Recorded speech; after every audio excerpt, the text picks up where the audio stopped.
آؤ اس ماں کی زبانی بھی کوئی بات سنے، روز بچوں کو جو بھوکا ہی سلا دیتی ہے۔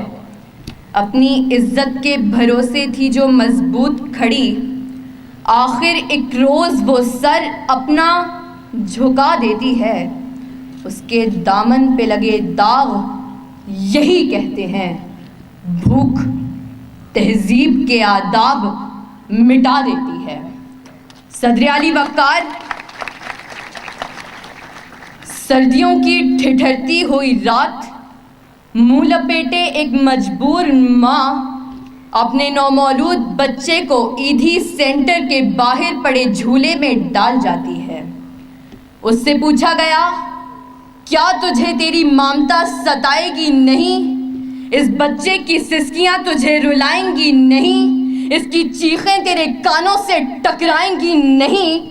تو کپ کپاتے ہوئے ہونٹوں سے جب مجبور ماں یہ جواب دیتی ہے کہ میں اپنے پیٹ کی بھوک تو برداشت کر سکتی ہوں، مگر اس بچے کا بھوک سے بلکنا مجھ سے دیکھا نہ گیا، تو اس پر یہ کہنا بجا بنتا ہے کہ خاک میں ماں کی محبت کو ملا دیتی ہے، بھوک تہذیب کے آداب مٹا دیتی ہے۔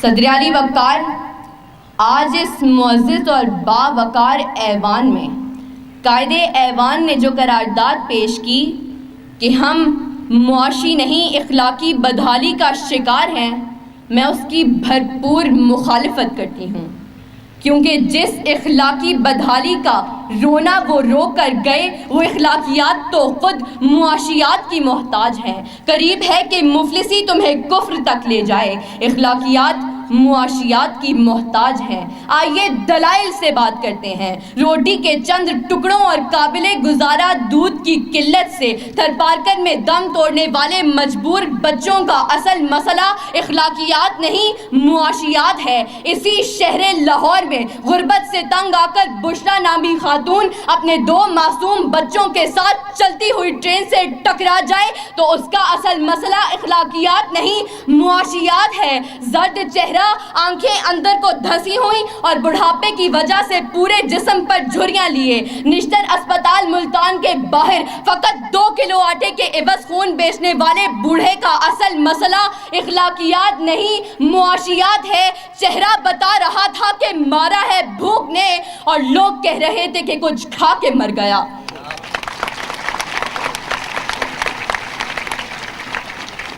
صدر علی وقار، تنگ دستی، بھوک اور ابتر معاشی حالات اعلیٰ اخلاقیات کی ضد ہیں۔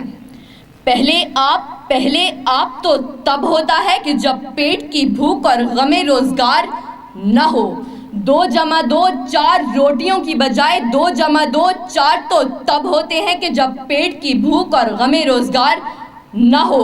بیٹی کا 4 دیواری میں رہنا، خاندان کی عزت پر کٹ مرنا، یہ سب تو تب ہوتا ہے کہ جب پیٹ کی بھوک اور غم روزگار نہ ہو۔ چاند روٹی کی بجائے چاند میں چرخہ کاٹتی بڑھیا تو تب دکھائی دیتی ہے کہ جب پیٹ کی بھوک اور غم روزگار نہ ہو۔ فاقوں نے تصویر بنا دی، آنکھوں میں گول جو بھی چیز ہو روٹی لگتی ہے۔ اور تو اور عبادت و ریاضت بھی تب ہوتی ہے کہ جب پیٹ کی بھوک اور غم روزگار نہ ہو۔ کون عاشق خدا کی ذات کا ہے؟ سارا چکر معاشیات کا ہے۔ صدر علی وقار، آئیے زمینی حقائق کا جائزہ لیجئے۔ آج کشمیر میں مسلمانوں کو اپنے گھروں میں بند ہوئے 115 دن گزر گئے۔ ہم نے اخلاقیات کا مظاہرہ کرتے ہوئے اقوام متحدہ میں قراردادیں پیش کی تو اسلامی ممالک نے پاکستان کی حمایت کے بجائے ہندوستان کی حمایت کی۔ تو کیا اس کی اصل وجہ یہ ہے کہ ہم اخلاقی پستی کا شکار ہیں؟ نہیں صدر علی وقار، ہرگز نہیں، بلکہ اصل وجہ تو یہ ہے کہ ہم معاشی طور پر کمزور ہیں۔ اس کمزوری کا علاج بھارت کی عالمی معیشت ہے۔ ہمیں یہ بات تسلیم کرنی ہوگی کہ ہم اخلاقی نہیں بلکہ معاشی بدحالی کا شکار ہیں، کیونکہ یہ اخلاقیات تو خود معاشیات کی محتاج ہیں۔ صدر علی وقار، میرے ان تمام دلائل کے باوجود اگر اب بھی کوئی یہ یقین رکھتا ہے اور بازد ہے کہ ہم معاشی نہیں بلکہ اخلاقی بدحالی کا شکار ہیں، تو اس سے بس ایک ہی سوال کرتے ہوئے میں اجازت چاہوں گی کہ وہ جس کا ایک ہی بچہ ہو بھوکا 8 پہروں سے، بتاؤ اہل دانش تم